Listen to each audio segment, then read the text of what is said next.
له ومن يضلله فلا هادي له نشهد أن لا إله إلا الله وحده لا شريك له ونشهد أن سيدنا وحبيبنا وطبيب أرواحنا محمد الذي يرسله الله بالحق بشيرا ونذيرا وداعيا إلى الله بإذنه وسراجا منيرا فقد قال الله تعالى في كلامه المجيد والفرقانه التوحيد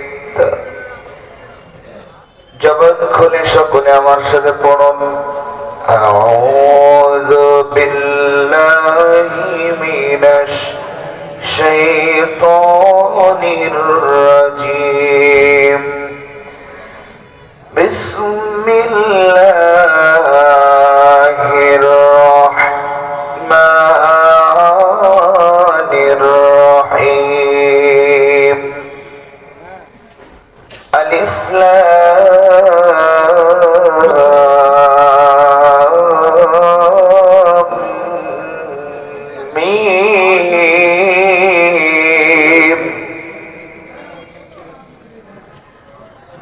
أحسب الناس أن يتركوا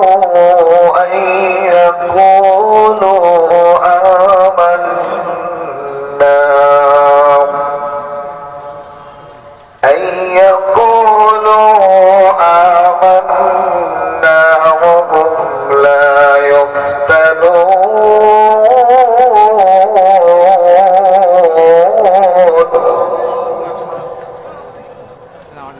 ولقد فتنا الذين من قبلهم فليعلمن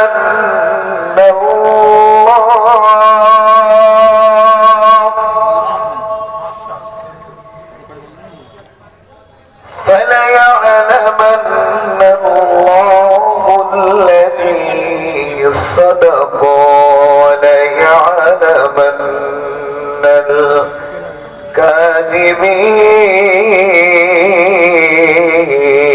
الكاذبين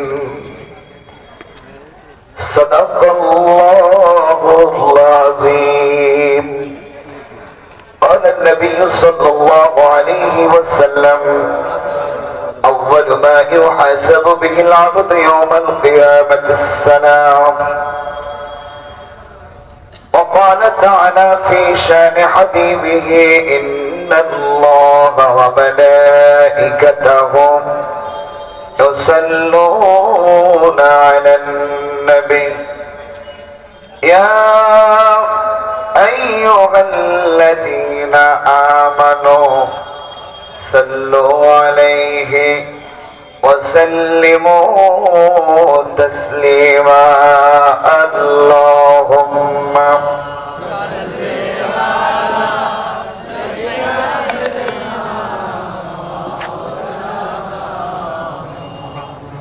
وعلى آل سيدنا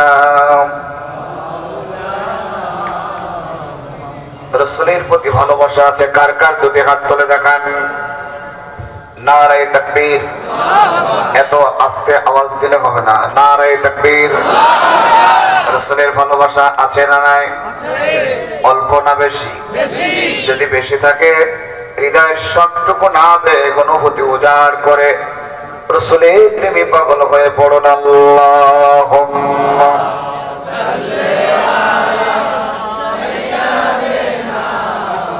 مولانا محمد وعلى آل سيدنا মুমিন ভাই সময় থাকতে কোরআনে হাদিস ছেড়ো না নবীর রওজা জিয়ারতে চলো সোনার মদিনায় আল্লাহুম্মা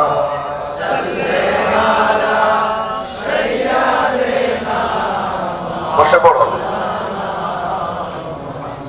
وعلى علي سيدنا আমার নয়নে ভাসে আরবের ছবি মক্কা মদিনাতে আছেন যেন নবী আমার নয়নে ভাসে আরবের ছবি মক্কা মদিনাতে আছেন যেন নবী আমি যেন স্বপ্নে তাহার দেখা পাই সাল্লাল্লাহু আলাইহি আলাইহি বলেন সাল্লাল্লাহু আলাইহি আলাইহি সাল্লাল্লাহু আলাইহি আলাইহি সাল্লাল্লাহু আলাইহি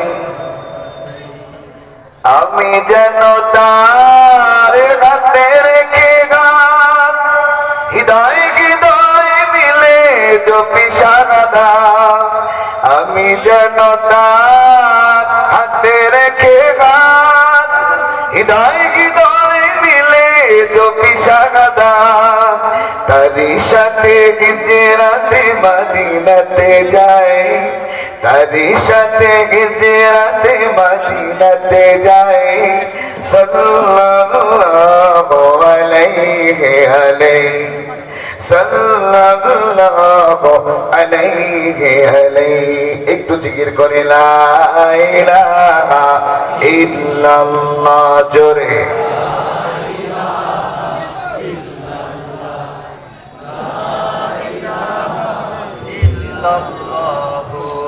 মুহাম্মাদুর রাসূলুল্লাহ লা ইলাহা ইল্লাল্লাহ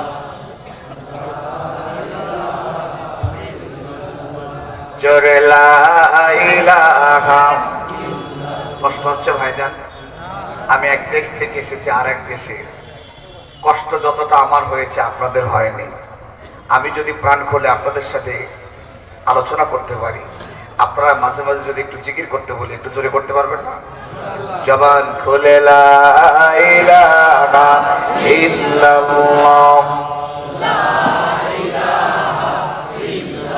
দিন থাকিতে বন্ধ বেলা কাজে লাগবে সন্ধ্যা বেলা অন্ধকার গহীন কবরে থাকিবে তুমি একেলা লা ইলাহা আর জোরে লা ইলাহা ইল্লাল্লাহ লা ইলাহা আল্লাহ আল্লাহ আল্লাহু জাল্লা জাল্লা জালালুহু লা ইলাহা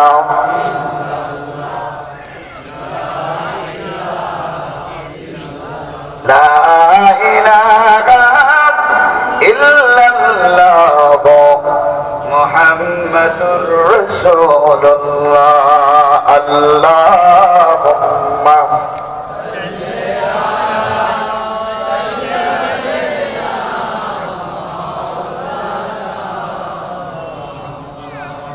وعلى علي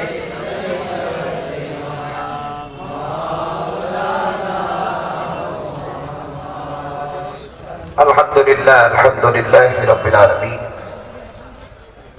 الصلاة والسلام على سيد المرسلين وعلى آله وصحبه أجمعين আমাদের পার্শ্ববর্তী দেশ ভারতের মুর্শিদাবাদ জেলার বহরমপুর উপজেলার নগরাজল মাদ্রাসা প্রাঙ্গণে ঐতিহ্যবাহী মহাবিশ্বের মহাবিশ্বয় মহাগ্রন্থ ইসলামিক ধর্মসভা তথা আজকে কোরআনের মাহফিলের মাদ্রাসা গাউসিয়া কাফিলিয়া দারুল ইসলামের উন্নতি করবে। ঐতিহ্যবাহী মাহফিলের সম্মানিত বরণীয় সভাপতি সাহেব, তিনি অত্র মাদ্রাসার প্রধান শিক্ষক যারা হযরত কারি মাওলানা শওকত আলী সাহেব, আতারাল্লাহু আমরাহু ওয়া বারাকাল্লাহু ফি হায়াতি। জবান খুলে বলেন আমিন। আজকে মাহফিলের সম্মানিত আমন্ত্রিত অতিথিবৃন্দ, মাহফিল পরিচালনা করছেন জনাব হযরত কারি মাওলানা হাশিম রেজা রিজভী সাহেব, অত্র মাদ্রাসার সম্মানিত সহকারী শিক্ষক। আজকের মাহফিলের সম্মানিত আলোচকবৃন্দ, বিশেষ করে আমার পূর্বে কথা বলছিলেন অত্যন্ত প্রাণবন্ত, তাৎপর্যপূর্ণ ইসলামী সঙ্গীতের তালে তালে কোরআনের কথাগুলো বলছিলেন জীবনী বক্তা সুমিষ্টভাষী হযরত কারি মাওলানা গোলাম মুরসালিন রিজভী সাহেব, লালবাগ, মুর্শিদাবাদ। আমার পরে আলোচনা করবেন বিশিষ্ট ইসলামী চিন্তাবিদ মুফাসসিরে কোরআন ডক্টর শাহিমউদ্দিন মিসবাহি আল আজহারি সাহেব। আল্লাহ তিনাকে আমাদের মাঝে নিয়ে সুখ সুস্থতার সাথে এবং কোরআন সুন্নাহর আলোকে কথাগুলো সুন্দরভাবে উপস্থাপনা করার তৌফিক এবং আমাদের আমল করার তৌফিক আল্লাহ তাআলা দান করুন। বলেন আমিন। মঞ্চভূমিষ্ঠ আছে দিগার উলামায়ে ইকরাম, আমন্ত্রিত অতিথিবৃন্দ, আমার সামনে উপস্থিত অত্র এলাকার আগত অনাগত আমার দ্বীনি ভাইরা। আপনারা আমার দ্বীনি ভাই, এটা আপনারা জানেন তো। আমাদের সম্পর্ক কি? ভাই। স্বার্থের জন্য আপন ভাই পর হয়ে যেতে পারে, নিজের মায়ের পেটের ভাই। স্বার্থের জন্য দ্বীনি ভাই কখনো কি হয় না, পর হয় না। তখন আমার দ্বীনি ভাই, আল মুসলিম আখুল মুসলিম, মুসলমান মুসলমানের ভাই। আমার সামনে হাজার হাজার জনতার এক অংশ সম্মানিত যুবক ভাইরা পর্দার অন্তরালে অবস্থানরত বসা আছেন, আমার সম্মানিত মা এবং বোনেরা। দোয়া নেওয়ার জন্য আমি সালাম দিচ্ছি, আশা করছি আপনারা মহব্বতে ভালোবেসে জবাব দিবেন। আসসালামু আলাইকুম ওয়া রাহমাতুল্লাহি ওয়া বারাকাতুহু। আপনারা সকলে কেমন আছেন? আলহামদুলিল্লাহ বললেন না তো? ইন্ডিয়াতে মনে হয় বলেন না। বাংলাদেশে এক ইসলাম, ইন্ডিয়াতে আর এক ইসলাম, নাকি? কখনোই নয়। আমাদের ইসলাম কয়টা? আরো জোরে বলেন না ভাই। আমি প্রথমে এসে যখন আলোচনা শুরু করি তখন মনে হচ্ছে যেন আমি বাংলাদেশে ওয়াজ করছি।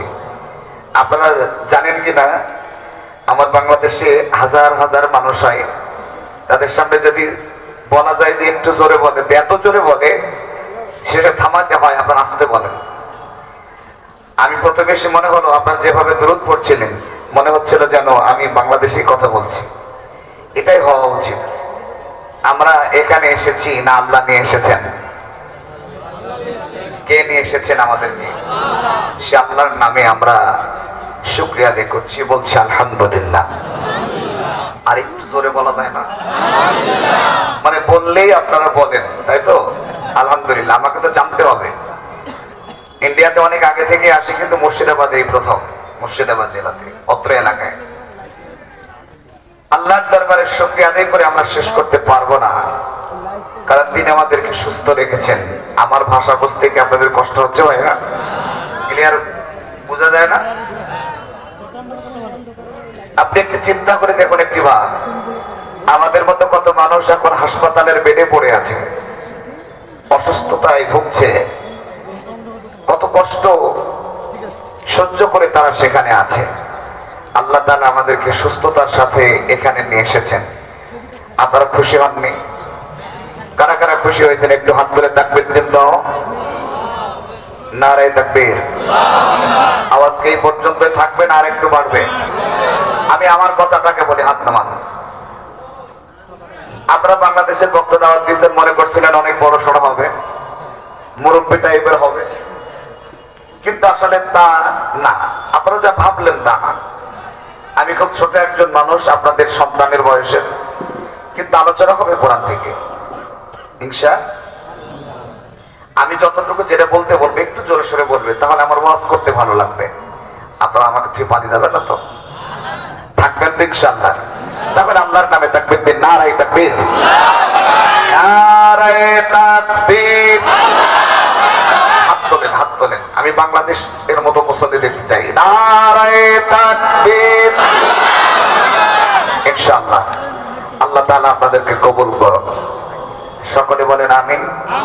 প্রিয় ভাইরা আমার, আমরা সকলে মুসলমান। মুসলমানদের সামনে কোরআনের সত্য কথাগুলো বললে মুসলমানদের ঈমানটা বেড়ে যায়। সুবহানাল্লাহ বলেন। আমি বলে না দিলেও আপনারা বলতে পারেন না, আমি দেখব, পরীক্ষা করব। আমরা তো মুসলমান। আল্লাহ রাব্বুল আলামিন বলেন, وَإِذَا تُلِيَتْ عَلَيْهِمْ آيَاتُهُ زَادَتْهُمْ إِيمَانًا وَعَلَى رَبِّهِمْ يَتَوَكَّلُونَ।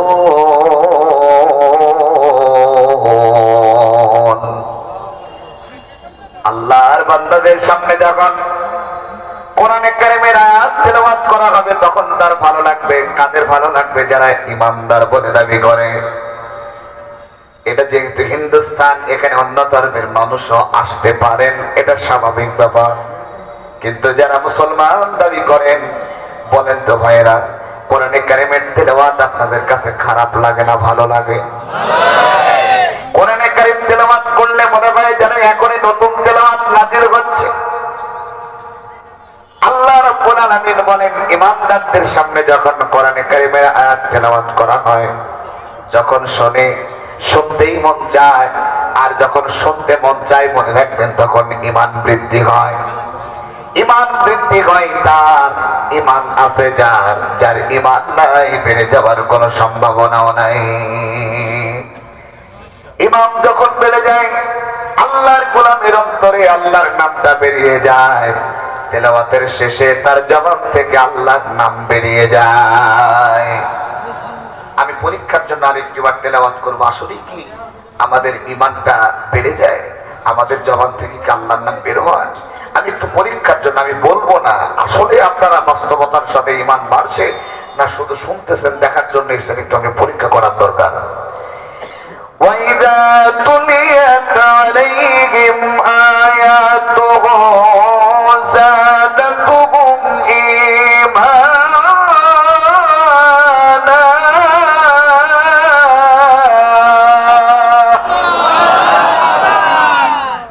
মোটামুটি তেলাওয়াত করলে কি খারাপ লাগার কথা না? শব্দটাও জোরে বলতেছেন না?